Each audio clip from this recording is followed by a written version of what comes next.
Силерди атайын питомниктерди өстүрүп атат жашылчалардын түрлөрүн деп көргөнү келдик, көрсөтсөңөр.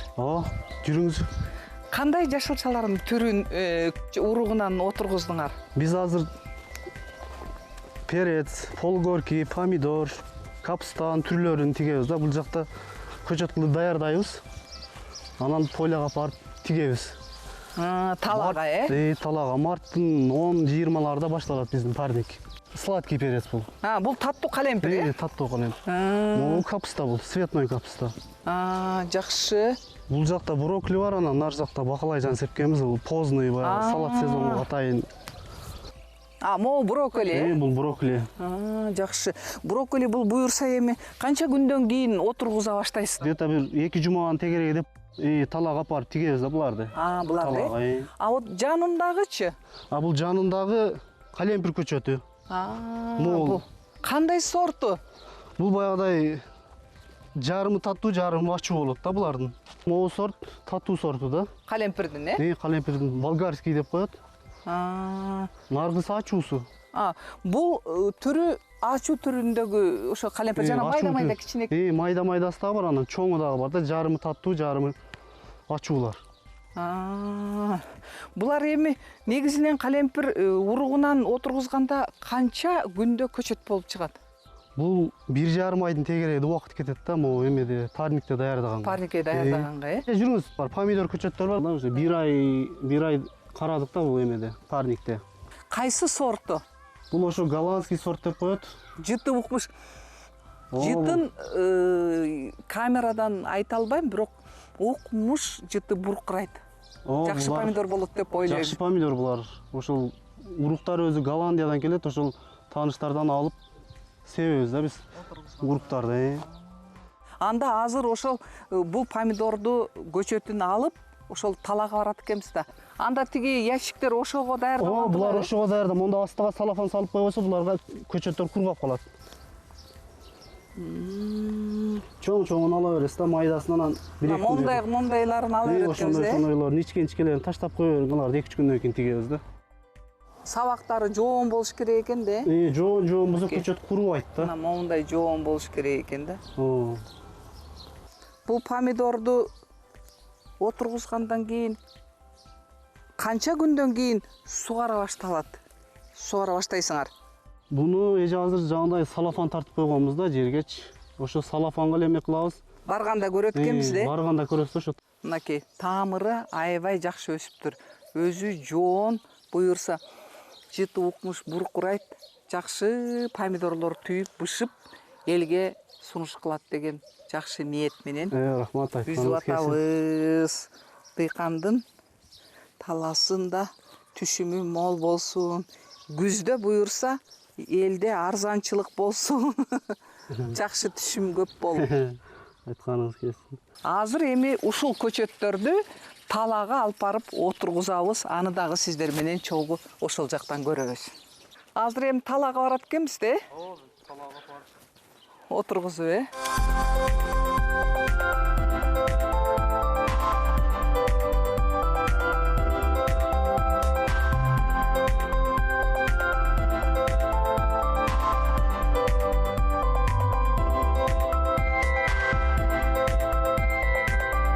Биз азыр ошол питомниктен үйдүн хоросуна өстүрүлгөн уругунан көчөт кылып даярдалган көчөттөрдү азыр талага атайын алып келатабыз.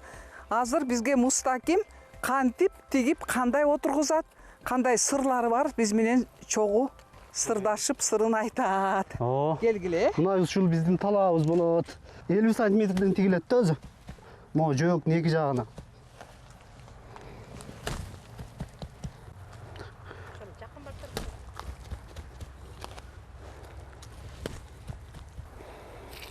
Суу куюлуп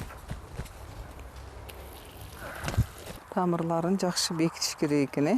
Эки жөөктүн ортосу аралыгын канча сантиметрден калтырып атасыз? 70 сантиметр. 70 сантиметр. Салафанга эме кылгандан кийин мону бекитип чыгабыз да буларды.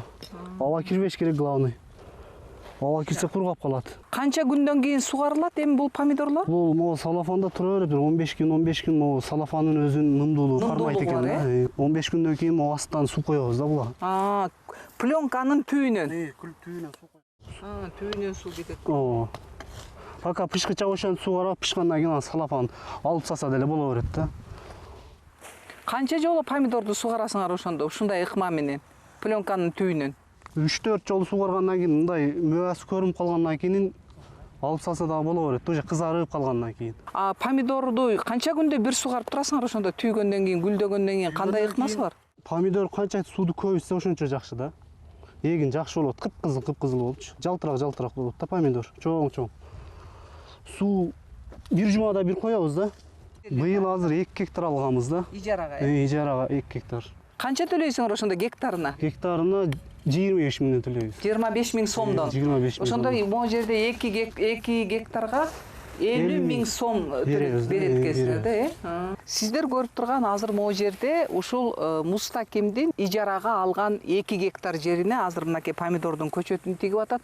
Канча деген мээнет, караганда оңой, жеңил көрүнөт. Ар бир урукту бирден сээп, аны жакшылап бапестеп өстүрүп, көчөт кылып, андан кийин көчөттү алып келип баардыгын ушул тигип, андан кийин ага кошумча дагы азыктарды берип, жер семирткичтерди берип, курт кумурскалардан арылтыш үчүн дагы кошумча дагы азыктарды чачып, канча деген мээнет кеткенден кийин гана анан түшүмүн, үзүрүн күздө алат. Мынакей Мустакимдин ыкмасы боюнча ар бир помидордун аралыгы 45-50 сантиметрден деп айтып атат. Ал эми 2 жээктин ортосу 70 сантиметрден. 2 жээктин ортосуна дагы аралык калтырганы помидор жакшы түшүм берип, чоң болуп өссүн деп атайын ушундай ыкманы дагы биздин бүгүнкү ушул Мустаким каарманыбыз колдонот экен.